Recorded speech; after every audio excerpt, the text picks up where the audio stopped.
This is Feminist Wellness, and I'm your host, nurse practitioner, functional medicine expert, and life coach, Victoria Albina. I'll show you how to get unstuck, drop the anxiety, perfectionism, and codependency so you can live from your beautiful heart. Welcome, my love. Let's get started. Hello, my love. I hope this finds you doing so well. I am here today with the one and only, absolutely magnificent Maria Albina. Oh, wait, that's also my name. Also. I am here with my favorite little sister of all the little sisters I have. She is my absolute forever favorite. It's Genie Albina. Maria Eugenia Albina. Thus the joke, because I'm Maria Victoria Albina, because I think they got it. They got it? I think they got it. Did I belabor the point though? No? Skip it. You're my favorite. I love you. I love you too. Okay, great. I'm so glad you're here. Everyone in the world should know who you are, but will you tell them real quick what you do? Sure. Yeah. So I do lots of things. Professionally, I work in education and I also work as a parent coach. So I was in the classroom for 10 years in elementary school, and then I shifted into doing some parent coaching. So I still do trainings. I work with teachers doing trainings, and I work with parents doing coaching. And so that's what I do. I am raising two little kiddos who are currently 6 and 9 as of this recording. And I'm Vic's little sister. Yeah. So that's what I do. Yeah. And it's just the two of us. So what I'm saying, fun. Which is sufficient, right? We're like 8 children combined. Each. So, so when I said she's my favorite little sister, I wasn't dissing anybody else. It's just us, just for all records, being records. So today we're here to talk about change and family systems. And when you are the intergenerational trauma bond breaker, when you are the one doing the ancestral healing, when you are changing and growing, and that's not what's happening in the rest of the family system.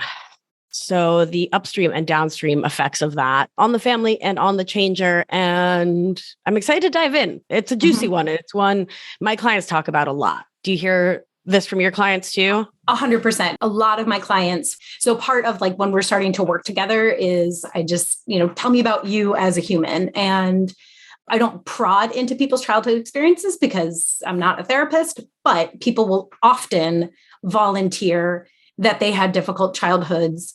And the one that comes up the most is parentified children. So kids who are asked to do more than was maybe developmentally appropriate for them in terms of caring for siblings or caring for their own parents.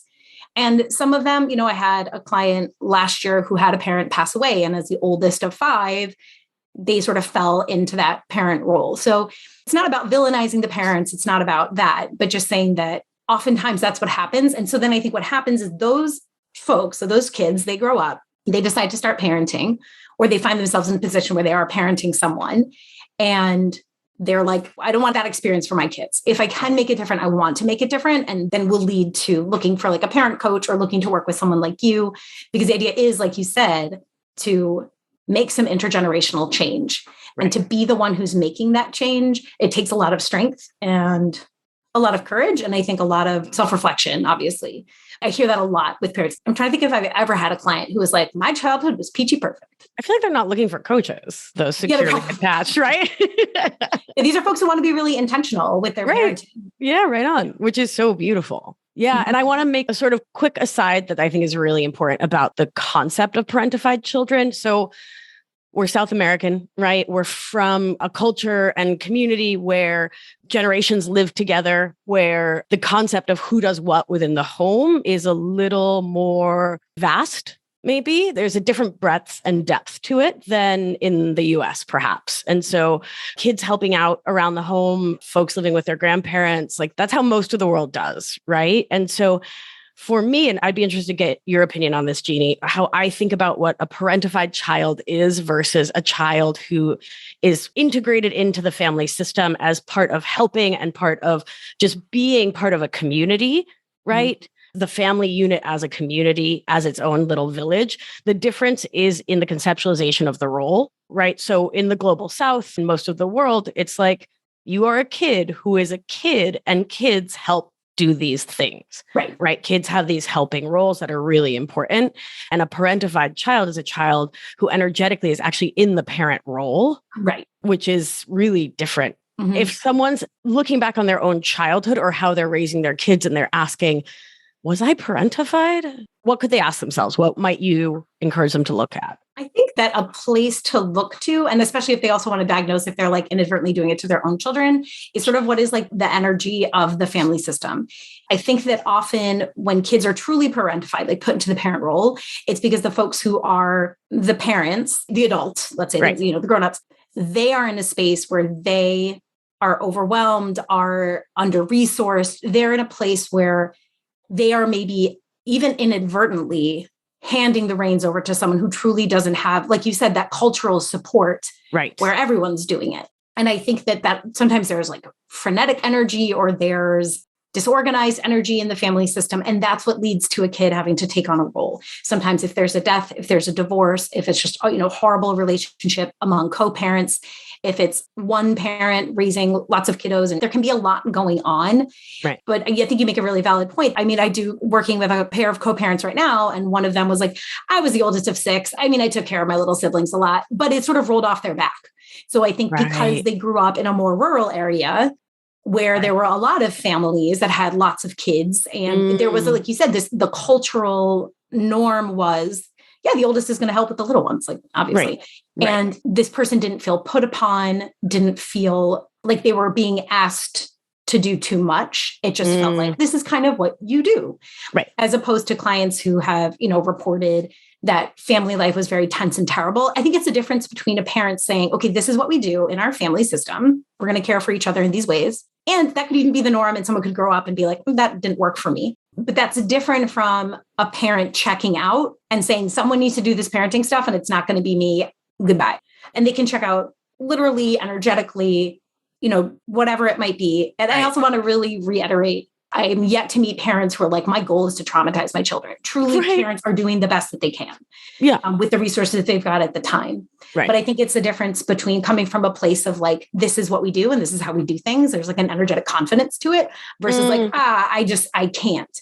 And then what will often happen is it's typically the eldest. Yeah. Will be like, well, someone's got to. And so they'll pick up the reins and do things that they might not be. Yeah, I don't know if I've met anyone like that. Have I? Never. No. You've never met anybody on this Zoom call who's kind of did that. I have to think about it. Why don't you think about it? Why don't you call me back later? Think about it. Yeah. And I think it's because they're seeing a void and filling it as a youngster. That's just a lot. And some people grow up and they're like, it made me stronger and it worked, like when you talk about trauma, the trauma isn't the thing that happened. It's the response. I was literally thinking that. Were you reading my mind? I was actually.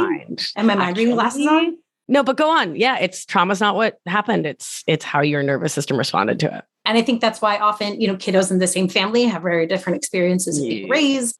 Yeah. But that's when I think about clients who describe their childhood, it's often like, for whatever reason, a parent had to kind of check out. Right. And they ended up picking up the slack. But there wasn't necessarily clear communication about it. Yeah. And I love that last point a ton because it's, in talking about emotional outsourcing, codependent, perfectionist, and people-pleasing thought habits, we talk so much about intentionality and obligation, right? And how no one's asking us to make ourselves the saint, the martyr, right? To put ourselves out, to do 1,000 things for everyone and then get super resentful about it. No one's asking that of us. But when our mindset is that of emotional outsourcing, it feels like a must. It feels like a has to, feels like obligation. And, we talk about the nervous system here constantly. Has to, I must, I has to is sympathetic activation, right? And so it makes sense that the flip of that is I can't, which is dorsal in our own lives. I must take care of everyone. I has to take care of everyone. Obligation, unintentional, go, must. And then, I can't get myself to the gym. I can't eat well. I can't, right? That's the flip. That's the yin to the yang, but not actually yin, right? Because yin is, but not at all yin, but rather just collapse. Yeah. It is really that filling of the void of seeing someone's not showing up. And even though I'm 6 or 8, like I can already tell that the balance of this system needs some kind of grown up. And if it can't be a grown up, it might as well be me. Yeah. Like someone's got to write this boat. And I will also say too, like for anyone out there who's raising kids or adjacent to someone raising kids, your children want to make you happy because they know that their like literal survival depends on it. And that isn't necessarily pathological. I think that's important too. So I think that there's a difference between kids being thoughtful and mindful and being codependent. And a lot of it has to do with intention, energetic presence, and communication. Yeah. One of the ways the human brain learns the most, well, I'm talking to a veteran teacher, is story. So what would be an example? Because it's challenging to see ourselves sometimes and to see like, wait, am I being wicked or is this cool? I think there was one in the fairly recent past. I don't remember the details of it, but I had a tough day and I was just kind of done. And I put my little one to bed. And then my older kid shows up in my room. I'm like reading, trying to like wind down for the night. And he had made me a lukewarm cup of tea. It was lukewarm. That seems not super pleasant, but really. But very, very thoughtful. Right. Yeah. And he could tell that I was stressed out. He could tell that I had a hard day. He could tell that I was not in my best mood. And I think that I suspect, and you maybe know more about this than I do, Vic, that like there's maybe internally a dual reaction. There's a little animal in him that's like, if she's not okay, I might not eat. There's like that, which is just rat brain, reptilian. Yeah. And then I think there's the other part that's like, my mom is upset. And when she's upset, it doesn't really feel good. Let me see what I can do to help her feel better. Yeah. And I think this example of bringing me a cup of tea, we talked about, and I said, this was super sweet and thoughtful. And something I say to my kids a lot is like, I'm not in the best mood. You're not responsible for my feelings. And this cup of tea makes me feel really loved and cared for. So I think it's a very fine line, but I think that's different from like, if I were just being like dramatically upset and like waiting for someone to pay attention to, then I'm creating a false void for him to jump into. Oof. Does that make sense? Yeah. Whereas if I created a void, I came by it very honestly, and it wasn't intentional. It was just like, I've had a day. I'm going to go read. Right. And then he brings me lukewarm tea. So I hope that helps. If by contrast, if I were to be like, oh, I wish someone would take care of me, then I'm creating this story where it's his job to take care of me. Right. Or if he had brought me the tea and I said, oh, you're the only one who loves me or something like that, then. Yikes. And I think for most folks, when we're at least relatively centered, if we can do a like, how honest am I being self-check? That usually that'll tip us in. Like if we can get a little bit of distance and be like, is that even truthful? And oftentimes the stuff, you even gave me this example, Vic, of like sometimes collapsing as an invitation for someone else to rescue us. We were just talking about it this weekend. Yeah. The meditation retreat, like how big a cluster cuss that is, like how manipulative. Being like, it really is. I'm the worst. I can't believe I effed up. I can't. Oh God, I'm so terrible. Rescue me from myself. Prove to me that I'm lovable by leaving yourself, self-abandoning to take care of me. I mean, I don't think I do this with my kids, but I think there's a way you could say to your kid, I had a really hard day and I'm just not feeling really great. Like, can we snuggle and co-regulate? Maybe not use the language, but I think that depending on the relationship, I think that can be an appropriate thing to ask of your kid to say, like, oh, totally. I could use someone to help me ground right now. Right. But a lot of it is like, what's feeding that plant? What's feeding? And if what's feeding it is dishonest or creating drama where there doesn't need to be, creating a void where, so someone has to jump in, that's a different thing. And I would also say, I know some folks who are parenting who have chronic mental health struggles and maybe do legitimately kind of go into collapse periodically. Sure. That is what it is. But I think if there's communication, if there's intention, if there's conversation, that doesn't necessarily need to result in like major trauma for a kiddo. I think there are all kinds of neurodiverse ways to be a parent, to be a kid. And number one is like communication and honest energy. I love that. Yeah. Truly radical from the roots. Honesty really can make whatever the facts of a situation, whatever they actually are, like so much more okayerly. Do you know what I mean? More okayerly. Mm-hmm. Yeah. Yep. More tolerable. Well, but not even tolerable, but like actually okay. Like a situation that would otherwise be really lousy. Okay. Like instead of you just being a grumper pants and then just like grumpering around the house, you being like, Santi, I'm having a grump, like naming it, being real with it. Yeah. Because especially as a parent, but like, especially as a human, like child nervous systems, which become adult nervous systems. And most of us haven't learned how to live from any nervous system other than our immature child one, right? Mm-hmm. In some ways, we're going to take blame onto ourselves, right? Yep. And we live in a culture that is shame-based, blame-based, that is energetically, emotionally transactional, which leads to shame, where scapegoating is common in our political scene, in the way people emote, in the way they interact with each other, right? He made me feel bad. Is like common parlance, right? We scapegoat each other, we blame each other, we disavow our feelings, because that's what's the soup we're swimming in, right? Right. It's like what's around. And so just being honest, I am having feelings. I don't expect you to solve them or to fix them or to change them. I'm just telling you what my feelings are. And then from your autonomy, like this is the most interdependent thing we could do. And interdependence must begin with radical honesty. Here's where I'm at. Here are some things that you could do to support me, should you choose to. If you're available, yeah. If you're available, if you're into it, if you want to. And also, in this case, you are a child. So if you just want to go Pokemon, I'm using that as a verb, then go on then, right? That made me think there's this beautiful picture book, and I'm forgetting the title, but it's something along the lines of Sometimes Mommy Has Thunder in Her Head. Oh, something along those lines. It's an absolutely beautiful book. And it's like, sometimes Mommy has thunder in her head and she feels like this. Sometimes she has rainstorms in her head. Sometimes she has sunshine in her head. So it can provide language to talk about feelings. And then I read it to one of my kiddos, probably the little one. And then for a while we used that language. So then it sort of fell away, but that can be helpful. And I think it's a lot of things with kids. A lot of things work and then they fall away, and then they work and then they fall away. And that's just how it is. Yeah. Same with grown-ups too. For everybody, for humans. But that's something that listeners, and maybe before this goes out, maybe we can find it and put it in the notes, like the exact title. But it's something along the lines of Sometimes Mommy is thunder in her head, but it's good for language. But then that gets me to thinking about, so then if you're either reparenting yourself or parenting little people and are choosing to do it differently, that's going to upset the equilibrium in the family system, like you were talking about at the top. Right, because even a totally dysfunctional system has its equilibrium. Correct. Right. And it might be a jacked up equilibrium that's kind of unhealthy for everybody involved, but there is still some equilibrium. Yeah.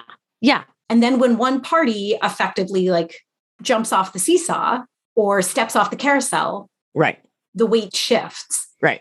I've said this before, I'll say it again. When you stop people pleasing, people stop being pleased.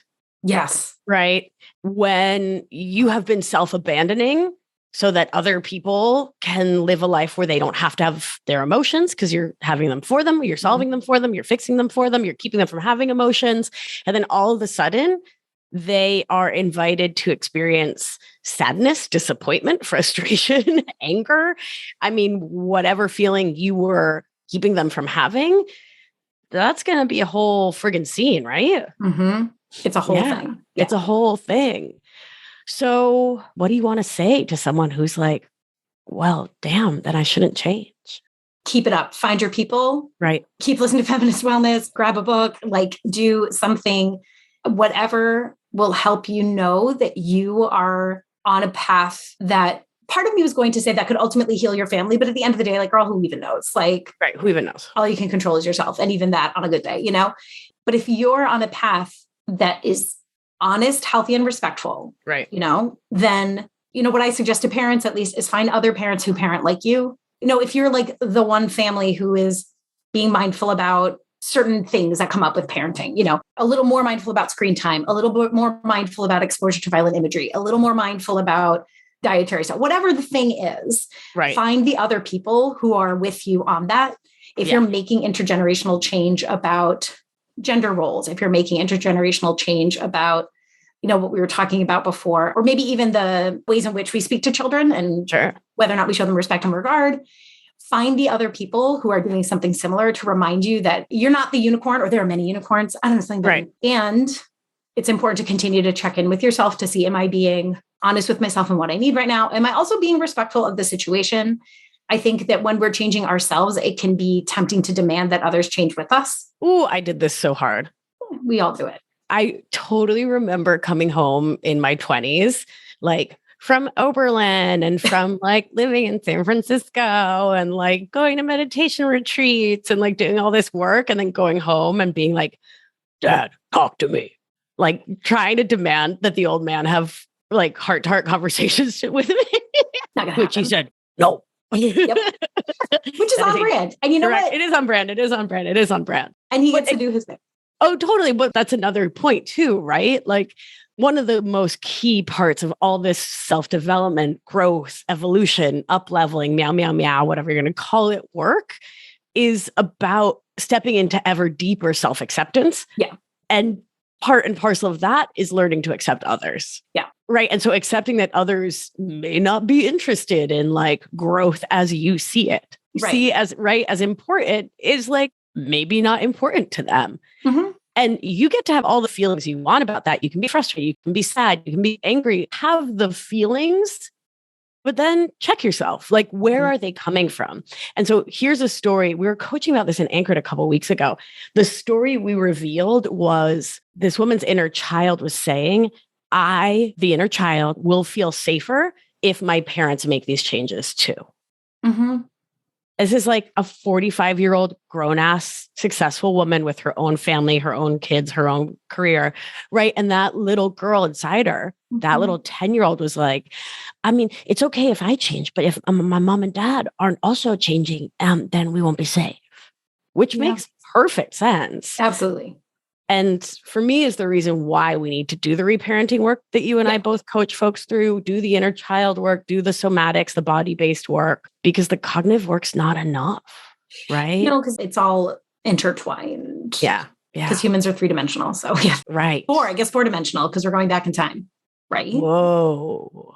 What even is time? Right. I don't know, but I just got to shine up my flux capacitor. But I think that's amazing. Do you have a good plutonium source these days? I do. Oh my God. Have one. Damn it. Mm-hmm. Genie, I got really excited. Sorry about that. Just also because I wanted to hang out with, I always call him the Keatings, but that's a different Michael J. Fox. Should we get back on track? Probably. So wait, but this client who is this participant, I think that giving voice to that 10-year-old, sort of like what I was talking about before, there's like a degree to which my kid brought me that cup of tea because he was like, I need her to be okay in order to be okay. Sure. And that is animal level, that is human, that is mammalian, that is fine. And so I think it's important to listen to that 10-year-old who hasn't healed, who's like, I would really like the big people to do this because I'm scared to do it on my own. But then to be able to, as the adult version of herself, be like, well, I'll hold your hand. Yeah. I'm the adult who's doing this with you. As I grow and change, you're coming along with me and we'll hold hands through it. I love that. Is huge. I fully expect, I'm doing the best I can with my kids, but I hope they do some reparenting work when they're older. I really, there are going to be some things that I did that, maybe don't quite align with what they needed in the moment because we're humans. But my hope is that to the degree, especially that my older one will accept it, we talk enough about feelings and we talk about, who is or is not responsible for feelings. We talk about bodily consent. We talk about emotional responsibility, that you have your own and I have my own. We talk about, I would say at least, a generation back, more taboo topics, especially, with our heritage in Latin America, things you didn't talk about. Sure. My hope is that we're talking about these things enough now that when they get older and they're in therapy, that they'll have, and they're hopefully doing some of this work, that they'll have vocabulary there, they'll have access to it. Most people have at least something that they need to heal from childhood. Totally. I want to really pause here because two things. Number one, I hear this all the time from folks who are like considering joining Anchored. I really want to do this work, but I love my parents. And I feel like I had a good childhood, but I also know that I'm wicked codependent with everyone I date. So you can have a good enough childhood. Mm-hmm. You can have loving parents. You can have parents who did their best. And those same parents can come from a codependent family themselves, a perfectionist family, a people-pleasing family, like emotional outsourcing. There's the nurture and the nature and what we learn at home and how our nervous systems get regulated in infancy. And really loving, amazing people can teach us to be perfectionists. Absolutely, 100%. Like to people please. Because also let's remember that people pleasing is baked into the patriarchy. Oh, right. Particularly for humans socialized as women. And so having learned to be like a good girl and people please doesn't mean you had a lousy mom or a lousy dad or a lousy whomever raised you. It just means that you grew up in the patriarchy and have that wounding. So that's number one. You don't have to throw them under the bus or anyone under the bus to heal. B, number two, you can have had a good enough childhood. And C, number three, Gigi, it is so amazing because you are, y'all, I cannot even begin to express to you what an incredible parent this little woman is. It's just the way she talks to her boys is just so beautiful. And the way they interact and they co-regulate. And it's just like the most thoughtful, loving, kind, incredible parenting. Like she's modeling something gorgeous. And for her to be like, these little things can be in therapy, of course I'm effing up. Which from here, I'm like, no, you're not. Everything you're doing is perfection. And I love that she is you, who I'm looking at on Zoom, but I'm third personing you, that she is like recognizing that the most amazing, conscientious parent is still a human. Yeah. At the end of the day. At the end of the day, but also the beginning. In the beginning of the day. And most of the middle of the day. Are you sure? No. Okay. But I can look into it. Okay. Look into it. Let me know. My kids will call you from college with an earful about their childhood. So just wait. I'm here for it. I want everyone to know that when Genie's babies were born, I let her know that I will be taking them for their first tattoo and that I will even pay for it, but I do have veto rights. Yes. Thank goodness. So yeah, there's that. So a that's whole list of things that aren't happening vis-a-vis their tattooing in the future. Yes. Someday tattooing. Yep. And so who knows if my kids will decide to be parents one day or find themselves in a position where they are parenting someone. Right. They will, I would imagine, likely, keep some things and change some things and do things differently. And then my job, if I show up at their home and they're like, oh, we don't do that with the kids, then I have to stay in my lane and be like, okay, they're also doing some they are being change agents. They want to do things differently. Right. They might be different from how I raised them. But my job is to be respectful and present and honest. And if I can't do those things, to take some space. Right. And for me to be mindful, like, wait, am I demanding that they change back?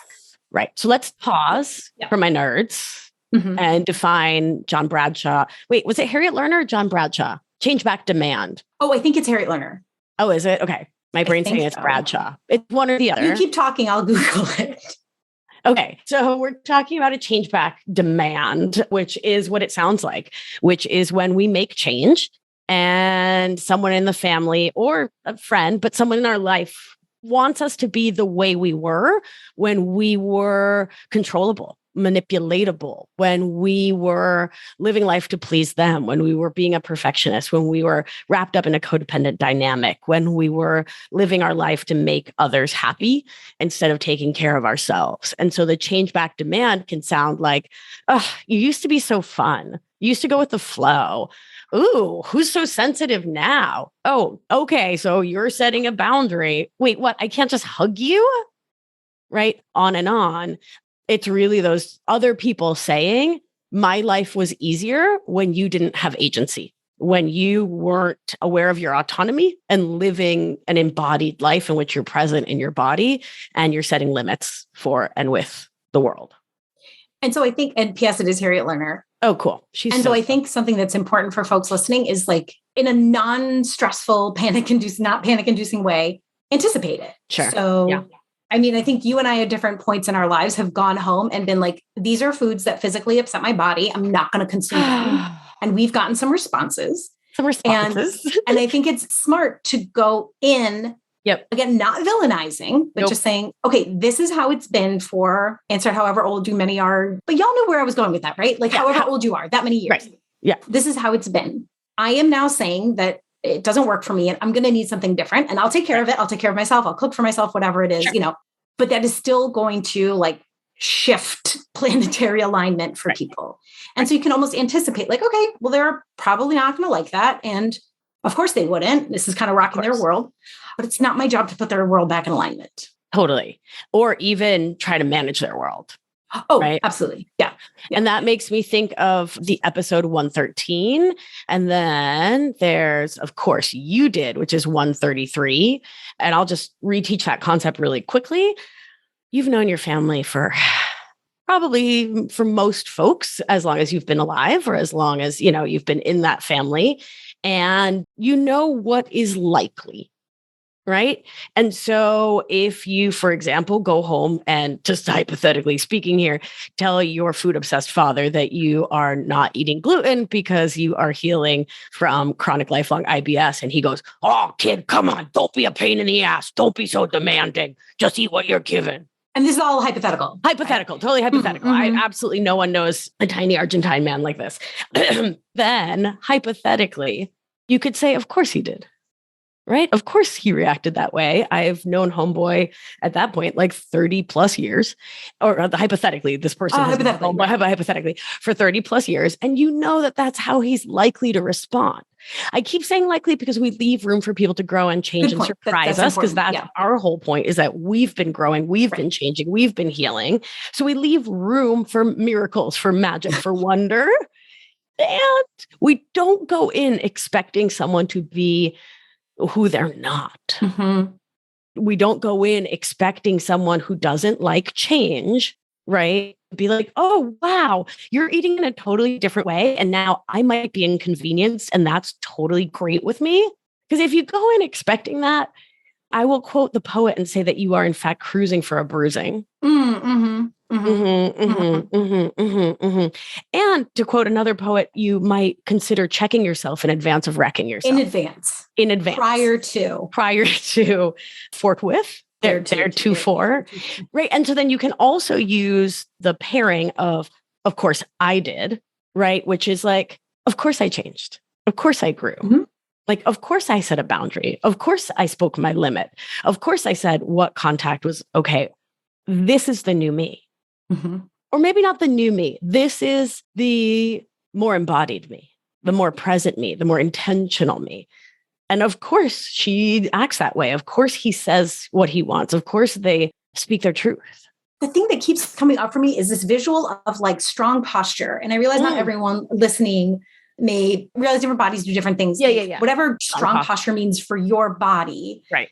There's something about coming in as the change agent, or not the change agent for your own life, but as a person who has changed, coming into the family system, not coming in like this, not coming in like this, but like coming in, there's something about, maybe it's because we're talking about somatics too, about coming in strong. And I'm thinking Ani DeFranco and Buildings and Bridges are made to bend in the wind. So it's not about coming in. Wait, did you really just quote Ani DeFranco?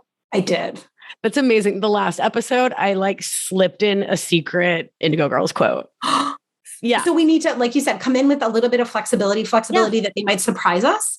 Right. Totally. Or, flexibility that we might need to take some space if, we feel like our boundaries are being crossed, whatever it might be. But to come in with a sense of embodiedness, because I do think other human animals respond to that embodiedness. When someone comes in, it's that, they say folks who have charisma, like you can't put your finger on it, or folks who have confidence, like it's not quantifiable. It's a presence that energetically, like we pick up on in one another. Even if you see a bunch of dogs playing, you can kind of tell who's bringing that energy of confidence. Right. And I think that that's huge. So then if there is that change back demand, you can do what you need to do for yourself. Take a deep breath.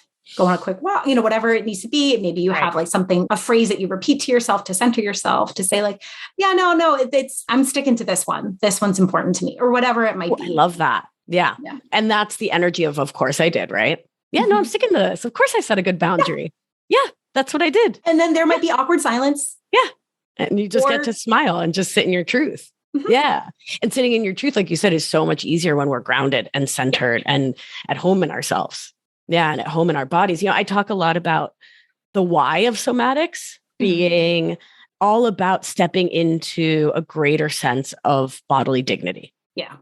Right. And that we're in our dignity when we're present in our bodies, and we can live from that dignity and honor our dignity instead of, like you said, allowing others and the world and life getting lifey to push us off balance. We can have a flexible nervous system and can move with life. Because we're going to keep moving, and hopefully we'll keep growing and changing. And yeah, I think we should do another episode where we sort of do a dialogue of some change back demands and some things that you could say that could be really supportive. I like that a lot. So then can I have an ask for the audience? Yeah. Our audience, can you send in some situations, real life situations, hypothetical situations, some likely situations? Yes. I love it. podcast@victoriaalbina.com is where you send those. Send it all. Dope. Yes, please send those in. Jeannie, you're like a perennial teacher. You're the best. I want to hear from the people. From the good people. I love that. Piglet, where can she's Piglet. I'm Pooh Bears from when we were children's. And I just sometimes I call her Piglet publicly now, apparently. Piglet. So Jeannie, where can the good people find you? Oh, you can find me on the World Wide Web at geniealbina.com. So Genie, Genie, Albina.com. You can drop a line through the contact sheet. let me know if you want to get on the mailing list, get on my email list. That's the easiest way to find me. And what's your Instagram? Oh, it's Genie Albina Coaching. Beautiful. And I think it's fun. I think it's super fun. You post really useful things. Thank you. I reshare them a ton. A, number one, because I love you. B, number two, because you're amazing. But C, number three, which is actually A, number one, because they're actually wicked useful. You're wicked smart kid. Post a lot of silly things because you and I are made of silly. Genie and I are 50% cartoon character genetically. So that's why we're so silly. Yeah, we did the 23andMe and No, we did 20 million in me. Yep. That's cool. So they just took a sample of our spirit and ran it through the CRISPR. And they were like, these two rather cartoon character. Cartoon. So that's a good time. Thank you for being on the show. Good time. Thank you for having me. You are my favorite sister that I've ever had. Wait, are you serious? Yeah. Oh my God. Yeah. It's a true fact. I love you. Love you back. All right. I'll talk to you soon. Later, skater. Bye. Bye. My love, thank you so much for joining me for that amazing conversation with Genie. She really is my favorite sister I've ever had. And it's so fun to share these conversations with you. I'm so lucky to have her. She's absolutely incredible. And we didn't always have an amazing relationship. We're 18 months apart. It's taken quite a lot of work that I'm really grateful that we got a chance to do, because having her in my life this way is just one of the greatest gifts. I hope that you enjoy these conversations. Genie is now an official coach in the Anchored program. So if you want more coaching with Genie, I know a really easy way you can get it, which is to join us in Anchored. The waitlist is open for the next group, which will sell out. So please head on over to victoriaalbina.com/anchored to learn more about how you can coach with me and Genie. What a delight. All right, my beauties, let's do what we do. Gentle hand on your heart should you feel so moved. And remember, you are safe. You are held. You are loved. And when one of us heals, we help heal the world. Be well, my beauty. I'll talk to you soon. If you've been enjoying the show and learning a ton, it's time to apply it with my expert guidance so you can live life with intention without the anxiety, overwhelm, and resentment, so you can get unstuck. You're not going to want to miss the opportunity to join my exclusive intimate group coaching program. So head on over to victoriaalbina.com/masterclass to grab your seat now. See you there. It's going to be a good one.